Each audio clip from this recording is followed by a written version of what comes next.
Hey guys, it's Mrs. Mac again, and I'm here with another Sphero video.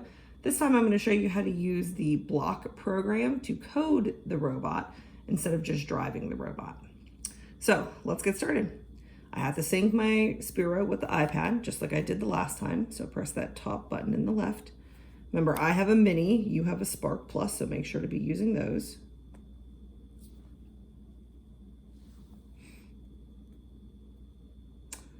All right, and let them connect.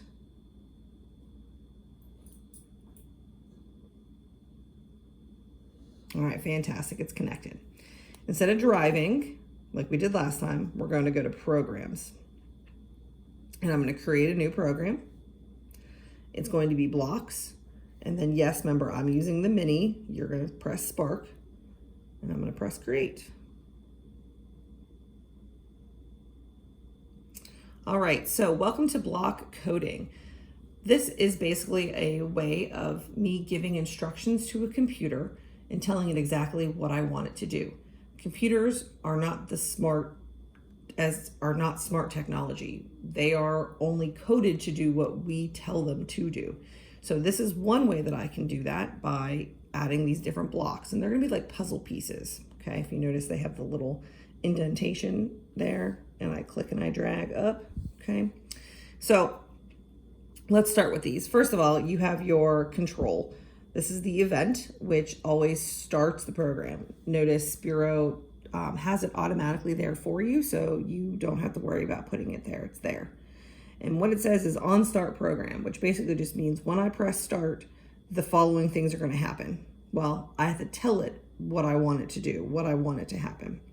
So the blocks that you are really going to be using are the movement blocks, which are the blue ones, the lights, which are the green ones, and the sounds, which are the purplish pinkish ones. All right, so let's just go back to movements for this. So really this first movement block is pretty good. It has a lot of different things on here that tell the Sphero exactly what to do. So when I press start, it's going to roll at 0 degrees at 0 speed for 0 seconds. Now all these zeros are called variables. And if you recognize that word variable is a math word, and that means something that can change within the equation.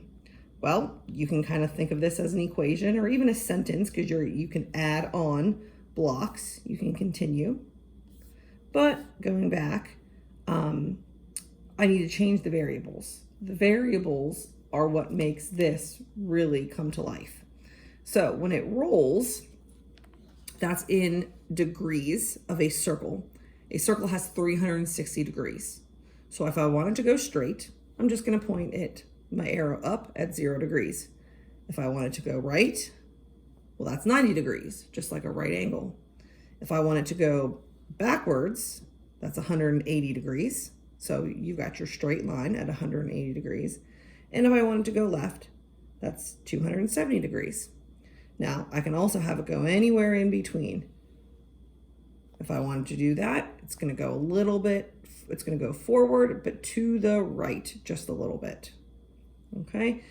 In this situation, let's just have it go at a 0 degree, heading straight forward. I do want my horse to go pretty straight at the other horse. All right, next is the speed. Okay, it's set at 0, which means it's not going to roll at all. That's the slowest speed. In order for me to change that, I just press this little button here and I move it up. The highest speed is 255. That does not mean it's 255 miles per hour. Okay, just know that that's the highest digits that the speed can be set at. If I want, I can lower it back down. I can be somewhere in the middle. Okay, but let's go full speed ahead with this horse. Now the last part is the duration, or the time. How long do I want the robot to be rolling for? Notice it goes in seconds, and you can go from 0 to a whole long time, which is way longer than what your horse would need to be going. So let's just go for 1 second and see what happens. All right, so when I press start, this little robot is going to roll 0 degrees, so it's going to roll straight at a full speed for about 1 second. Now, just like we did with the other one, I had to aim it. Okay, I always have to aim every time I pick it up. So let me put it on the ground. And if you recall, I need to move this little circle around so that it faces me. And then I let go. All right, so here we go. I'm gonna press start and let's find out what happens. 3, 2, 1. There he goes. Notice he only rolled for a second. He did roll straight and he did roll pretty fast. So I'm gonna press stop and he's ready to go again. Now I can change these variables if I want. Maybe this time I want it to go a little bit longer. Let's try 3 seconds. Oh, not 133, 3 seconds. And maybe at a little bit slower of a speed, not a full gallop, but pretty far out there. And then a little to the right, about 5 degrees. And then you know what? I want to check into these sounds. Once he's done, I want him to have a sound. And there is a horse sound, by the way. Let's see, where was it? Animal, I believe. And yep, he's gonna make the horse neigh at the end once he's done. And then he's gonna wait. So I'm just giving it instructions of what to do. All right, so let's bring him back, set him down, aim it again.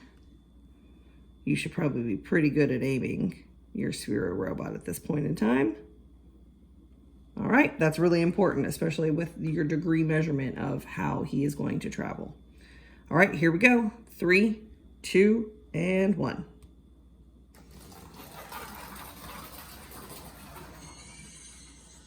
Aha, perfect.